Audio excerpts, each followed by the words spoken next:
Bakit mo in-endorso si Tulfo? No? Ano ba? Nakikinig ka ba? Ano ba yan? Nakikinig ka o nagbubulag-bulagan? In-endorse ko ba si Tulfo? Kakagigil naman yung mga ganyang comment. Ano ba? Tatanga-tanga lang ba talaga tayo? Si Abby Bina, yan o, mayor. Ano alam niyan?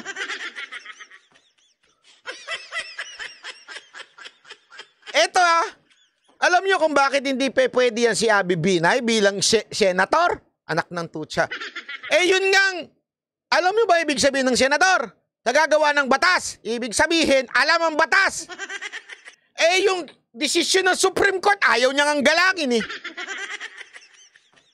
Sinabi ng Supreme Court, executory, na yung mga nasa lugar ninyo, sa Taguig na, ayaw niyang galangin Tapos gusto niyo maging senador. Sino ba namang gag...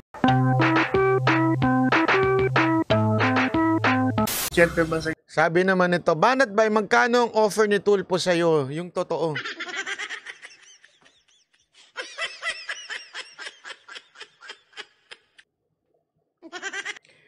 Eto yung mga taong... Ewan ko kung saan naiwan yung utak.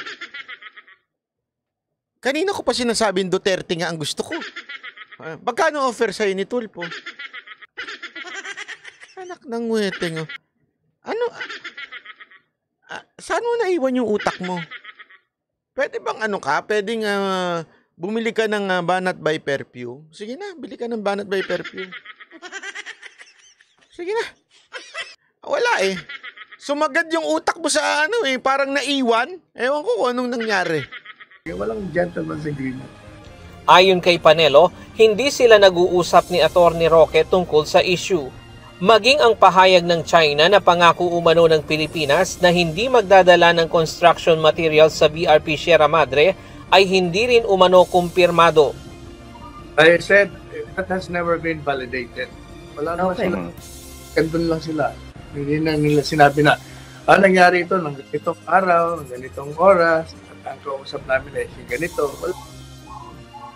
Sa pananaw ni Panelo, kailangang ayusin ang BRP Sierra Madre sa kasalukuyang kalagayan nito ngayon na nabubulok na dahil ito ang magsisilbing bantay sa lugar ng Pilipinas. We are equal to them. Kahit na mali tayo, para pareho lang tayo. Bawat bansa ay may kanya-kanyang soberentiya. So, ang karapatan para magbago. Samantala, patuloy na isinusulong ni Panelo ang Duterte-Duterte tandem sa susunod na presidential election. Pero sa ngayong malayo pa ang 2028, pagbalik bilang alkalde ng Davao City muna ang payo niya sa dating Pangulo. Anya kundi naman tumakbo ang dating Pangulo sa national position bilang katambal ni VP Sara, si Senator Robin Padilla ang itutulak niya na maging vice presidente nito. Is there a possibility that the former president will not run as vice president of the Si Robin, pag yan ang vice presidente, game over din yan. Ryan Lacanlale, UNTV News and Rescue. Diyos ang aming sandigan, serbisyo publiko ang aming... Alam mo kung bakit naintindihan ko to si Panelo kung bakit si Robin ang gusto niya na maging vice president, just in case po. Kasi nga alam nyo, if you would talk with Robin Padilla, yung talagang masinsinan, tahimik po kasi yung mama, yung hindi siya yung katulad ng iba na mapapel. Pero yung mga, yung gusto nyo, balikan nyo yung mga live niya nung panahon ni Pangulong Duterte, ang lalim nung mama. Sobrang lalim. And I really thought, baka naman lang to. Sa video lang. Ika nga, ganun lang. Sa video lang ba nagiging malalim? Alam mo, pag nakausap mo siyang personal, ang dami ko nang nakausap ng mga politiko sa personal, mga government official, mas malalim pa ho siya. Mas matalino pa ho siya. Siyempre, nagkaroon lang kasi siya ng background na hindi maganda. Diba ho? Pero wag ko natin kakalimutan. Marami ho sa Old Testament, ang hindi maganda ang background, kahit nga sa New Testament, pero nung sila nagbago, maayos ho. Diba ho? Ito, wala akong biro ito Ulitin ko bakit ko ito kino-quote? Kasi naniniwala ko, the greatest teacher of all in the history ay walang iba kundi ang Old Testament and the New Testament, o ang Biblia. Bakit to? Ito halimbawa, si Moises. Alam niyo ho ba na gaano ho si Moises kainitin ng ulo? Si Moises, nakakita lang ng mainitin ng ulo niya, pinatay niya. Nag-road rage, ika nga. Kaya lang hindi road rage. Wala pa kasing kotse nun. May nakita lang siyang mainitin, pinatay niya. Sobrang mainitin ng ulo. Lagi hong mainit ang ulo. Kahit pa ho nung panahon na siya ho ay inilabas niya na ang Israel sa Egypt, may mga times siya na nabuibuisit ho siya. Ganon siya kainitin ng ulo. Pero nakitaan siya ng leadership ng Diyos at nabago siya ng Diyos. At maayos ho. Kahit to sino pa ho? Kahit to si Pedro. Si Pedro, kilala niyo si Pedro, yung kapatid ni Petra. Hindi, si Pedro. Yung taga dyan. Si Pedro, isa rin mo yan. Yan naman si Pedro ang, Jollibee. Jollibee yan sa mga disipulo, si Pedro. Bida-bida.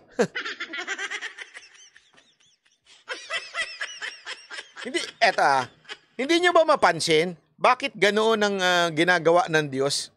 Kung sino pa yung medyo may rough edges, yung medyo pangit ang past, sila yung tinatawag. Kasi nga ho, meron ho tayong masasabing doon talagang gumalaw ang Diyos, ika nga. Merong galaw ang Diyos sa kanilang buhay. Alam mo yon?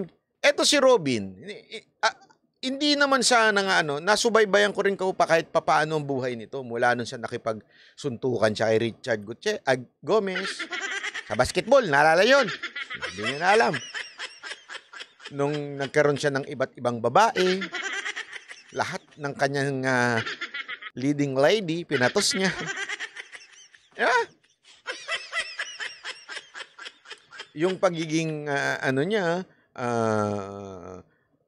basag ulo, nandun yun eh. Pero nakita mo naman na binago ho siya. Binago ho. Kaya nga, nung ngayon, makikita mo pag kinausap mo, ilang beses ko nung nakausap kasi yan, yung alam mo yun, na talagang, itong maman to, meron to. Malalim tong maman to. Tsaka may prinsipyo itong maman to. Diba? Nung nakulong, actually, malamang, marami ho siyang natutunan nung nakulong siya. Alam mo, maraming ganyan eh. Yung mga nakukulong tapos maraming natututunan. Marami rin naman nagiging gago lalo. Pero maraming yan, si Isko. Correct, tama. Di ba? Si Isko, isa pa ho yan. Di ba? Na dati ring, hindi naman maganda ang buhay niya dati. Basag ulo din siguro yan. Tsaka, sinasabi nga noon na kesyo kung ano nung ginagawa niyan dati. Pero nakita nyo naman, yung pagbabagong... Kasi kung nagpatuloy yung kagaguhan niya, hindi niya magagawa yung mga ginagawa niya sa Maynila. Makikita mo. Sabi nito isa, Sarah Robin, exciting na tambalan. Naku, gusto ko yan. Gusto ko yan. Gusto ko yan, Sarah Robin. Maganda yan, pwede yan. Tama ba, Sarah Robin? Oo. Hindi ba, Natbay? Magkano ba binayad siya ni Tulpo?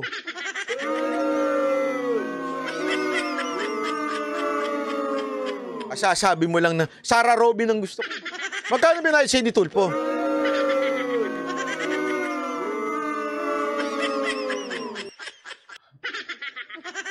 Wala talaga. Wala. Sarah Bongo, pwede rin yan. Pwede rin yan.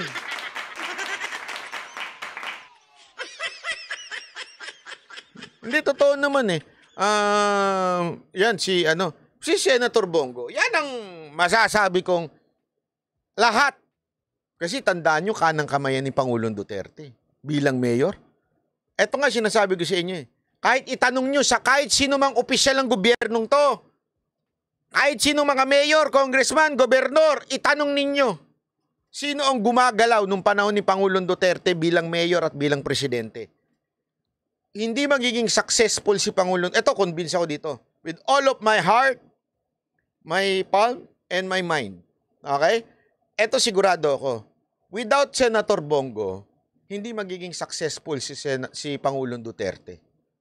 Kaya ako, kumbinsido ako doon. Kaya ano, di ba, gusto kong tumakbo ng presidente yung si Senator Bongo. Lahat alam niya eh. At hindi, yan yung tipo ng tao, opisyal, na serbisyo talaga una niyan. Wala pang pumalya yan. As in, hindi ko na lang maisa-isa dito, pero walang pumalya yan na inilapit natin na hindi nila finalo up. Talagang bawat isang inilapit natin, inilapit ko lang. Senator, ito yung may nagpaparating ng kanilang mensahe sa inyo. Bahala na kayo, wala naman ako magagawa dyan. Magbasa. Alam mo, malalaman ko lang talaga. Ipapalo up na nila. Talagang tatawagan na nila. So, hanggang hindi natutulungan, naku po, maniwala ko kayo sa akin. Hindi yung tatantanan. Parang Mike Enrique. Hindi kayo tatantanan. Hindi, totoo. Walang biro. Ito, kahit tanong nyo sa mga moderator natin dito, di ba? Tama ba, mga moderator? Merong isang humingi ng tulong, ipinasa ko lang. Agad-agad, inayos. Hindi ko kinulit yun, ha? Hindi ko yun. Senator Bongo, follower nyo to. Senator Bongo, isa ito sa mga moderator ko. Wala akong ganun. Hindi, promise, wala po akong ganun, ha? Sinabi ko lang, Senator, may nagpapadating sa'yo ng balita. Balita. Nang hingi ng tulong, ipinasa ko. Ganun lang. Iba kasi yun. Ako, sa totoo lang ha, mawala na lahat ng ibang yan. Basta wag lang mawala si Senator Bongo, kampante ko. Walang biro, kampante ko. Pag yan kumilos at gumalaw, alam mo perfect combination? Bongo tsaka si Isko eh. Pag yan dalawa pinagsama mo, alak ko po ang bilis ng asenso ng bayan na to. Pareho mabilis kumilos yung dalawang yun eh. Ay nako, wala akong biro. Ako, banat by for Senate. Wag na. Maniwala ko kayo pag ako naging senador. Mapapaya po talaga sa akin yung mga... Wag na ho. Sigurado marami magagalit sa akin pag naging senador ako. Marami talaga tayong aawain doon. Baka mailang beses ako mapatawag ng Senate President. Banat bay naman. Medyo kasamahan mo yan, galang-galangin mo naman.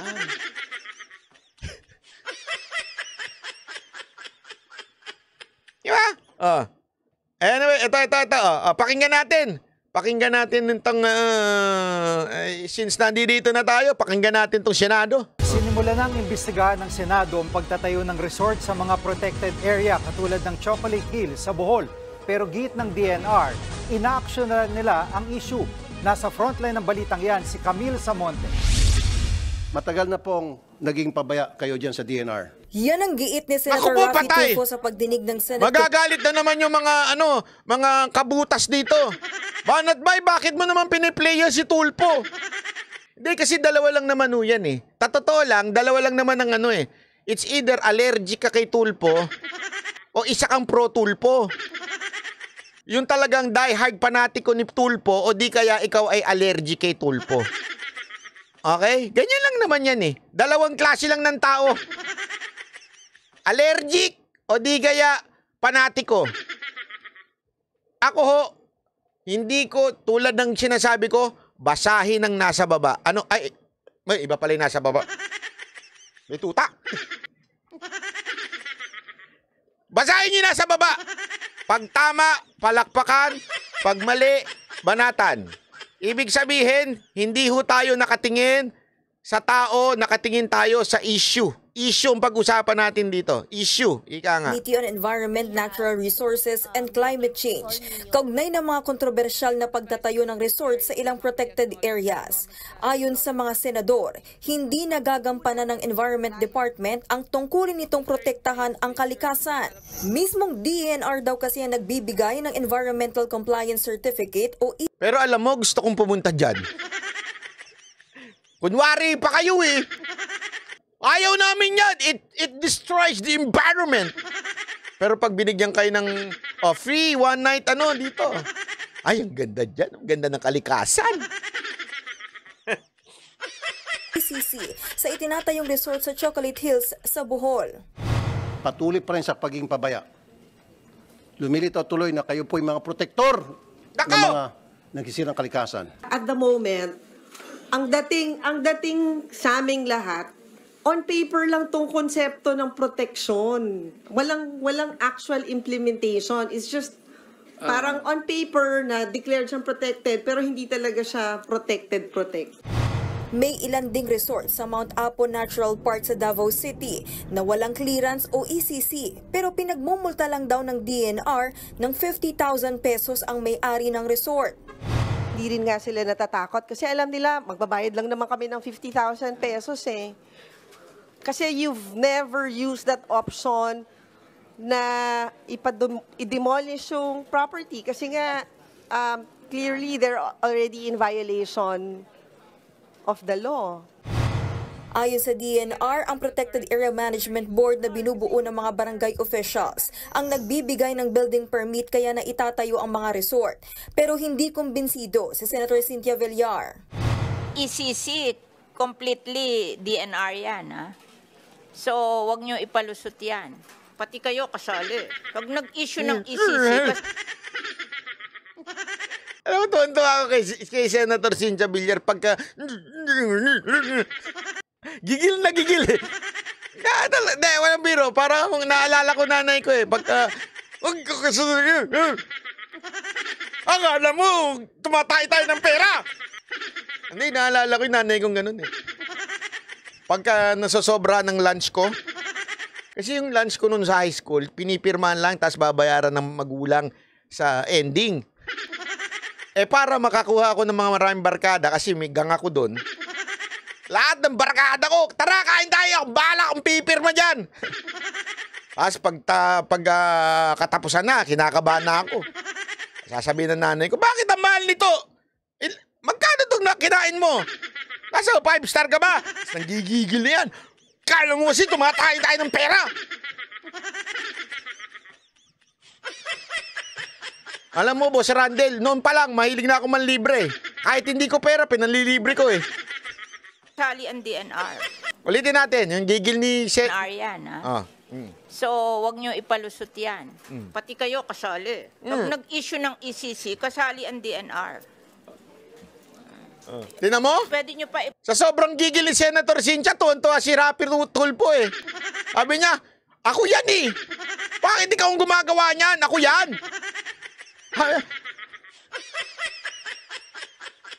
Tingnan nyo si Senator Rapi Tulfo ha. Nakatingin siya kay Senator Cynthia eh. DNR yan, ha? So, wag nyo ipalusot yan. Pati kayo kasali. Pag nag-issue ng ECC... Di ba napasmile? Nakita nyo, nag-smile. Hindi, pansinin ninyo. Akala nyo, observant din ako. Una, yan ang itsura ni Tulfo. Noong una, malungkot, parang tinitingnan niya, ano ba sasabihin nito. Tapos nung nakita niya ng gigigil na to, si Tulfo. DNR yan, ha? So, wag nyo ipalusot yan. Pati kayo kasali. Pag nag-issue ng ECC, kasali ang DNR. Doon to, si Senator Rapi, sabi niya, tinalo ko nun Di ba? Lupit eh. Tama naman. Ito, tungkol sa issue, nagpapalusot kasi itong DENR. Kasi ang problema dyan, nagtuturoan sila kaysa sinasabi nila yung iis. Nasa ilalim naman ng DENR yun. Di ba? Ngayon, ito problema. Ang sinisisi na naman ng DENR, itong sekretary, ewan ko ba sino ba itong sekretary na to? Hindi ko, never heard itong sekretary na to. Itong sekretary na to, sinisisi na yung nasa baba, tapos sisisihin pa yung nakaraan. Puro sisi. Pwede nyo pa ipalusot yung PAMBI, may local government doon, but ECC kayo lang yan. Walang nag-i-issue ng ECC kundi ang DNR. So kasalanan niya ng DNR. Para sa mga senador, nagtuturuan at naghuhugas kamay ang DNR sa issue. Sabi naman ni Senator Rapi, ako naman. Mahilig kayo dito magturuan, kundi magturuan maghugas ng kamay. Ang pinakala, sinabi niyo po, Secretary Loizaga, it was before your term, okay? Sige, granting gano'n na nga. Now, ikaw na nakaupo at alam mo may mga violation, correct it. Yon! Alam mo, that's a perfect, sa akin Issue tayo, issue. Hindi si Tulfo, issue. O yung mga allergic kay Tulfo, makinig muna mga allergic. Mga allergic kay Tulfo. Makinig muna kayo ha, issue muna tayo, issue. O, issue. Tama yung sinabi niya eh. Bakit? Sinasabi kasi nung taga-DNR, secretary, hindi ko po panahon yan. Panahon nung nakaraan. Tama yung sinabi ni Tulfo. Tama na yung sisi dun sa nakaraan. Kayo na yung nakaupo. Kayo ang gumawa ng paraan. Hindi porket nakaraan yan, okay na yan. Ano ngayon kung nakaraan na binigyan sila ng permit? Ikaw na nakaupo ngayon. Tingnan mo ngayon kung i-review mo yung mga nabigyan ng permit at bakit ganito nangyari. Ikaw na ngayon eh. O, yung mga mga allergic kay Tulfo.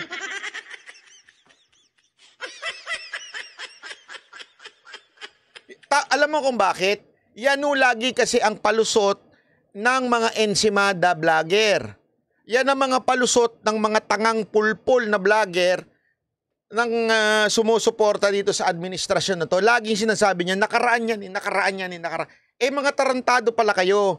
Kung ayaw ninyo, nasisihin kayo, di bumaba na lang kayo sa posisyon, pababain nyo yung mga sekretary sa posisyon. Kasi na ho yan eh. Ikaw na pinalit eh. Diba? Pwede mo ba sabihin sa jowa mo? Porket yung jowa mo, ang daming drama sa buhay. Sabihin mo, hindi naman ako yan eh. Bakit ba ako ang pinagdududahan mo? Yung ex-boyfriend mo nanloko sa'yo, hindi ako. Sinabi mong mahal mo yung jowa mo eh. So, ibig sabihin, kahit yung mga baggage niya, yung mga problema niya, dapat mong tulungan at intindihin kasi ikaw na jowa ngayon eh. Hindi, naman nasisi pa rin, kasi yung ex mo, ginago ka eh, kung kasalanan ng ex mo. Hindi ganun yun. Intindihin mo na siya ngayon kasi nga, ikaw na jowa. Tama, mali. Tama yung punto ni Tulfo dito. Ang ganda nung punto ni Tulfo dito eh. Oh, mga allergic. Pasok! It was before your term, okay? Sige, granting gano'n na nga. Now, ikaw na nakaupo at alam mo may mga violation, correct it. Don't blame other people. Don't blame the previous administration. Correct! Perfect! Tama na. Tanungin ko kayo, yung mga allergic kay Tulfo, mali ho ba ito? O tama? Imagine natin hindi si Tulfo yan ha.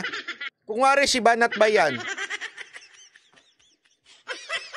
Kasi yung iba dyan, pagka si Tulfo na kagad, kahit ano nasabihin ni Tulfo, mga allergic kay Tulfo, mali yan.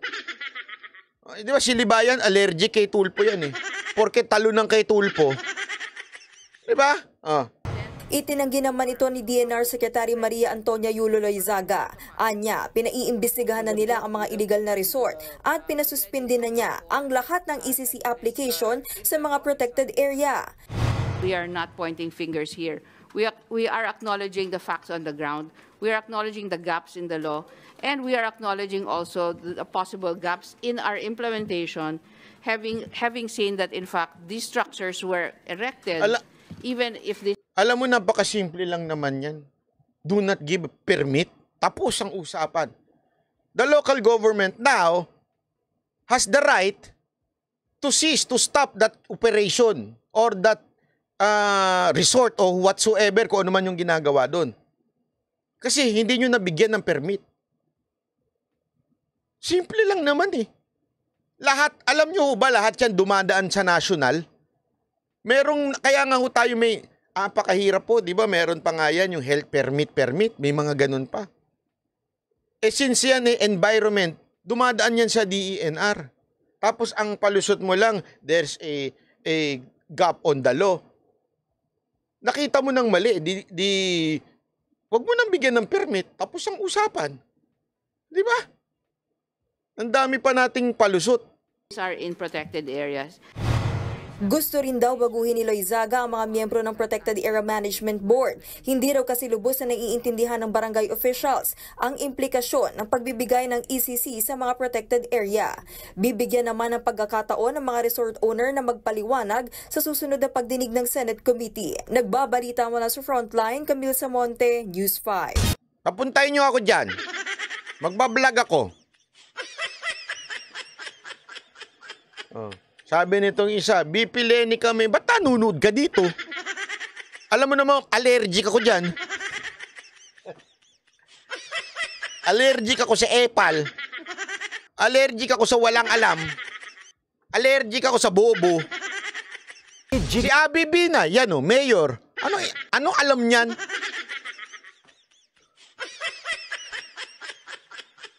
Eto alam niyo kung bakit hindi pwede yan si Abby Binay bilang senator? Anak ng tutsa. Yun ngang, alam niyo ba ibig sabihin ng senador? Nagagawa ng batas. Ibig sabihin, alam ang batas. Yung desisyon ng Supreme Court, ayaw niya ngang galangin eh. Sinabi ng Supreme Court, executory, na yung mga nasa lugar ninyo, sa Taguig na ayaw niyang galangin eh. Tapos gusto niyo maging senador. Sino ba namang gagong tanga-tangang? Di ba, ayaw nga niya sumunod sa batas, gusto niyo gumawa siya ng batas. Ano alam niyan sa batas? Tama, mali?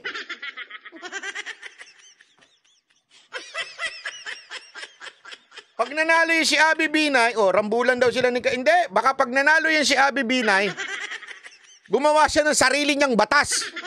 Parang si Kabutas. Gagawa yan ng sarili niya na hindi sinusunod. Kasi tandaan ninyo eto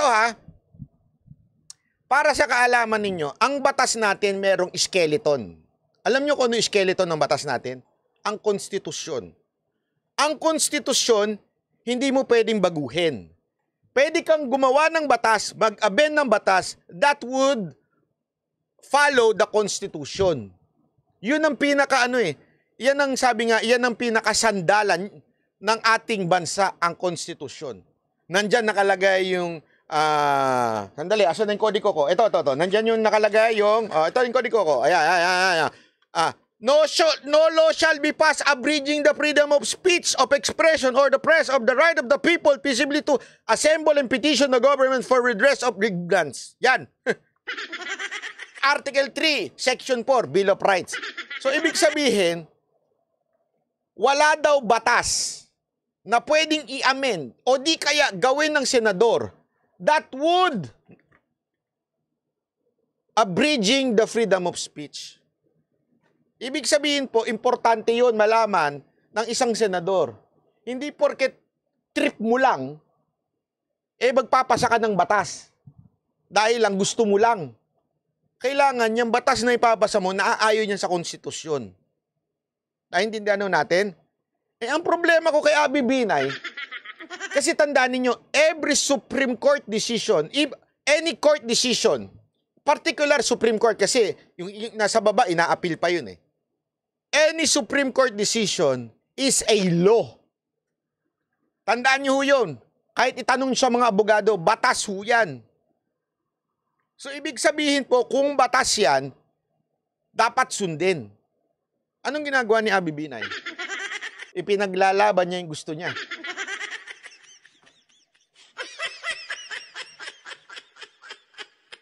Tama, mali? Gets nyo? Sabi nitong isa, si Sara di pa hinog. Kung hindi pa hinog si Sara, wala nang hinog. Sino pang mas hihinog kay Sara Duterte? Sige nga, tanungin ko nga kayo. Sino pang mas hihinog kay Sara Duterte? Si Sara Duterte naging ang tagal na local executive niyan. Dinaanan din niya ng vice mayor. Ibig sabihin, nag-handle din yan ng legal. At the same time, abogado yan.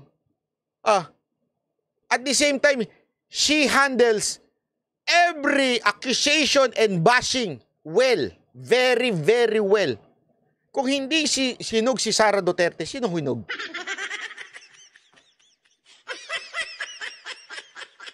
Ayan, Tulponatics ka. Sabi niya, ang hinog si Tulpo.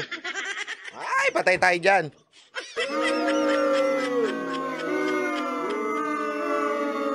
Ang hinog daw si Tulpo.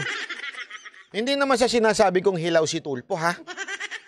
Ang sinasabi ko, si Tulpo ba naging local executive?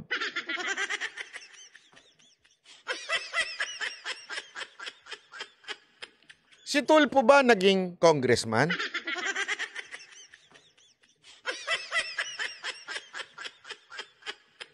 Si Tulfo ba naging secretary?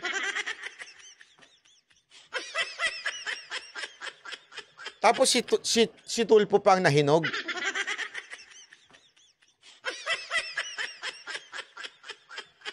Anong experience niya? Banat bay! Tulfonatics ka!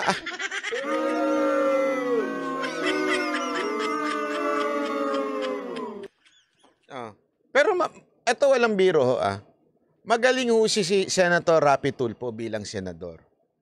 But I think, eto honest opinion ko lang, he needs more time pagdating ho sa governance. Importante po yun.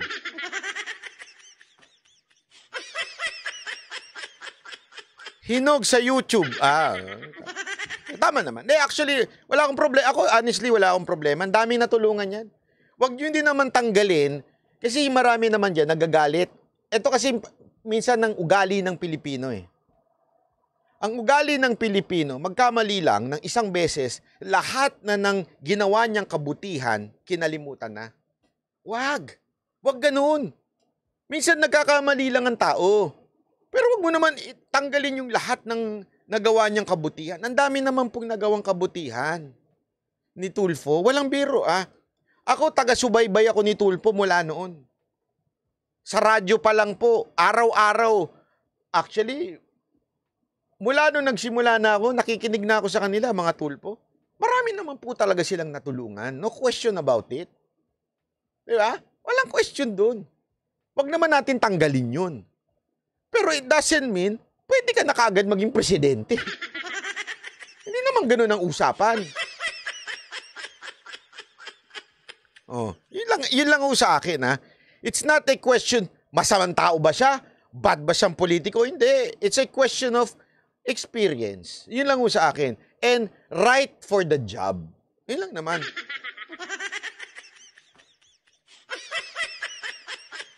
Sabi nitong isa, takot ka lang sa Tulfo kaya hindi mo binabanatan. Ba't naman ako matatakot? Kakasabi ko nga hilaw-law siya Kasasabi ko lang nga hindi siya pa pwede Kasasabi ko nga lang ang dami niyang rough edges sa Senate Anong sinasabi mo dyan? Maganda siguro, kapatid, punta ka sa Uncle John's. Alam mo yung Uncle John's? Punta ka doon. Bili ka ng panlinis ng tenga. O kung gusto mo, sa Mercury Drug. Alam mo yung Mercury? Mercury Drug. So, drug store. Punta ka doon. Tapos sabi mo, ano ba ang panlinis ng tenga dito? Kasi nabibingi na ako Tatanga-tanga na ako O kaya mas maganda, bumili ka na rin ng pampatalino. Bumili ka ng Banat by Perfume. Baka maaaring tumalino ka dito. Para sa mga tanga to Diba? Diba? Tigas yung ulo nun Bakit mo in-endorso si Tulfo? Ano ba? Nakikinig ka ba?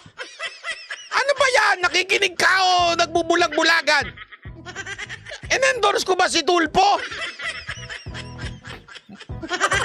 Kakagigil naman yung mga ganyang comment. Ano ba? Tatanga-tanga lang ba talaga tayo?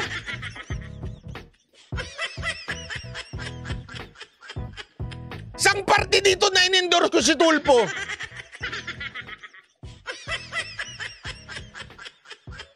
Sino ba nagsabi niyan? Buti na lang ang bilis ng chat group, hindi ko nabasa na masyado yung pangalan mo.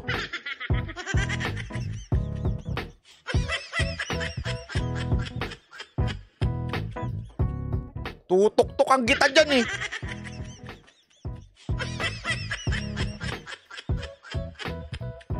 Ayan. Balimbing ka talaga, yun ang totoo. Ano naman balimbing? Anong balimbing? Ilan ba ako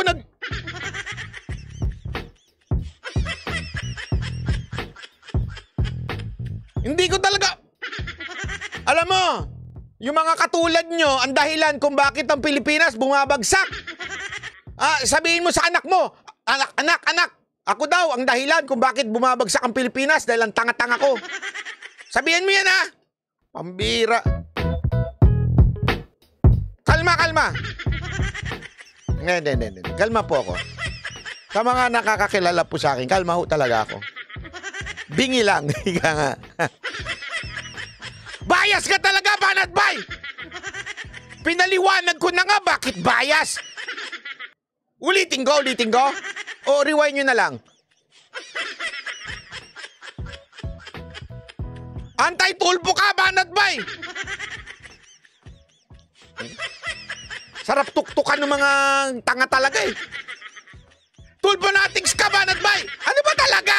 Hindi ko na, nalilito na ako sa inyo. Kahit yung mga troll, nalilito na. Hindi, ako, alam biro ito ha. Ako, honest, ano ko lang to eh. This is my opinion. Kung ayaw nyo, di wag. Basta ako, opinion ko ito. Ha? Opinion ko ito, wag kayong makialam dito, ha? Kung gusto nyo, mag-vlog din kayo. Okay? Unang-una talaga sa lahat. Sabi ko nga sa inyo, ay, wala akong problema, Tulpo. Ako ha, tanongin nyo ako, kung sakasakali, tumakbong senador si Tulpo, iboboto ko. Walang biro. Maayos sa akin si Tulpo sa senador eh. Kailangan mo lang lihain ng konti. Pwede namang matutunan yun eh. Kesa naman doon sa iba, wala talagang prinsipyo. Wala pang bayag, wala pang... Sa dami-dami ng pwedeng, ako okay ako dyan, walang problema. Pero pagdating mo sa executive, ibang usapan. Kasi tandaan natin, lagi natin tandaan to makinig tayo. Ang problema kasi sa atin, hindi natin naiintindihan yung trabaho ng legislatura, trabaho ng local government officers, o sabihin yung mga mayors, at trabaho ng councilors, ano ba ang trabaho ng congressman, ano ba ang trabaho ng presidente, ano ba ang trabaho ng pagiging huwes? Minsan pinaghahalo-halo na natin yun eh. Kaya minsan nagkakamali tayo. Pagdating mo sa judgment natin, nagkakamali-mali tayo. Hindi ho kasi porket magaling na senador, pwede siyang maging presidente. Hindi naman porket magaling siyang presidente, matik na pwede siyang maging senador. O di kaya magaling na mayor, pwede na siya matik na maging senador. Diba ho? Hindi rin ho porket senador ka, pag ginawa kang mayor, magaling ka. Magaling ka nga senador, pero pag ginawa ka namang mayor, palpak ka. Kasi nga, depende yan sa function. Ano ba ang function or job description nung pinapasukan mo? Gets nyo? Kaya nga sabi ko nga sa inyo, kung ako tatanungin nyo, ako si Tulpo, sarap ilagay niya sa DILG. Talakan niya lahat ng mga pulis na tiwali doon. Ang dami mong pwedeng may mga function na okay. Pero pagdating mo sa governance ng buong bansa, maganda siguro si Senator Rapi Tulfo, pumasok siya sa pagka-mayor. Yan. O, di ba? Tingnan niya muna kung gaano yung sistema ng paano ka mag-execute. Kasi iba yun eh. Execute yun eh. Executive branch yun eh. Diba? To execute yung mga batas. Iba naman doon sa Senate. Oh. Si Senator Rapi Tulfo lang kasi minsan nami-mix up niya na huwes siya, minsan naman senador. Totoo naman. Yun lang naman yung medyo pwedeng lihain ika nga. Di ba? Pwede natin lihain yun. No? Oh. Halimbawa, baka mamaya, kunwari ewan ko kunwari si VP Sara Duterte tatakbong senador. Medyo, hindi ko sure kung may experience siya doon sa pagiging senador, di ba? Hindi ko kasi matik yun eh. Dapat ganun tayo mag-isip. Dapat matalino tayo, di ba? Dapat hindi, tinutugma natin. Kasi halimbawa, ito lang kasimple ganito kasimple. Ito, halimbawa, hindi porket magaling kang doktor, kukunin na kita pag may kaso ako.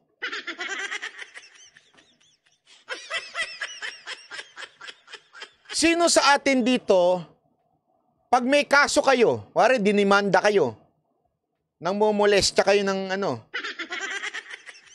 tapos, ang kukunin mo ay isang magaling na PhD na doktor.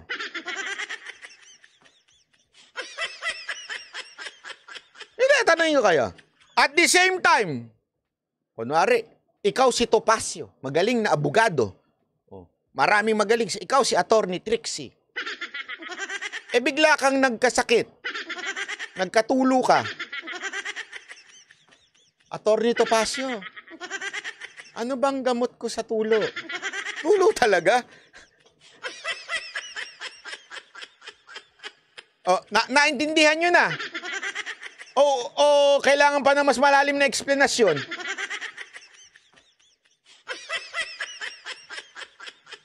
Dapat, ang pagkuha natin sa isang kandidato ay naaayon sa function. It's not the other way around. Ang problema kasi dating mga Pilipino, sino ba sikat? Yun ang gawin nating presidente.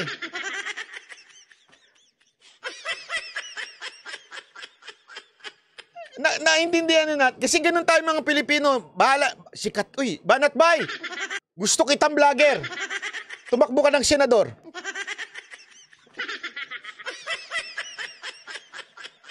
Pasensyahan nyo na, babasagin ko yung trip nyo. Kaya yung mga nagsasabing ganyan, parang awa. Huwag naman tayo mababaw na tao. Ay, banat bay, okay ka. May paninindigan ka sa bayan. Pwede ba ikaw na lang mayor namin?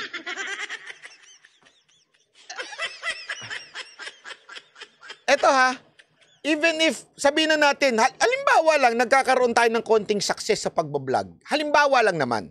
Okay? Nangunguna tayo sa ibang mga vlog. Halimbawa lang ha, halimbawa lang, hindi po ako nagyayabang. Halimbawa lang. Hindi naman po ibig sabihin nun, magaling na akong mayor. Pwede nyo na akong gawing mayor, pwede nyo na akong gawing congressman. Katarantaduhan po yun. Ako na magsasabi sa inyo, magkakalat ako pag ako ginawa nyong mayor. Bakit? 4 o'clock na, wala pa ako sa opisina.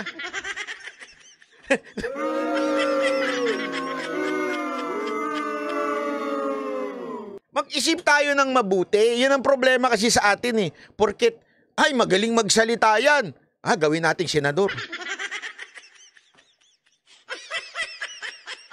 O yan, porket pogi ako, pwede maging artista, sabi ni Gasky.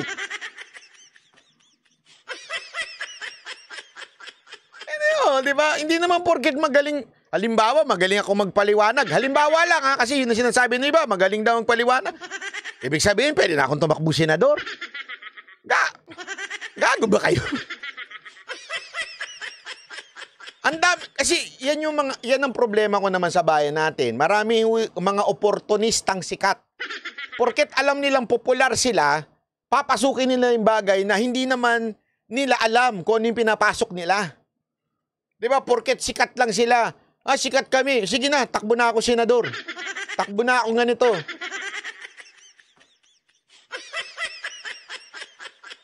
Ikaw ba, sinong manok mo? Anak ka ng weting. 1 oras na tayo nag-uusap dito, tatanong mo pa sa akin, ikaw ba, banat bay, sinong manok mo? Manok ni San Pedro, sino pa? Ang bihirang tanong yan. Sa survey sina dating Pangulong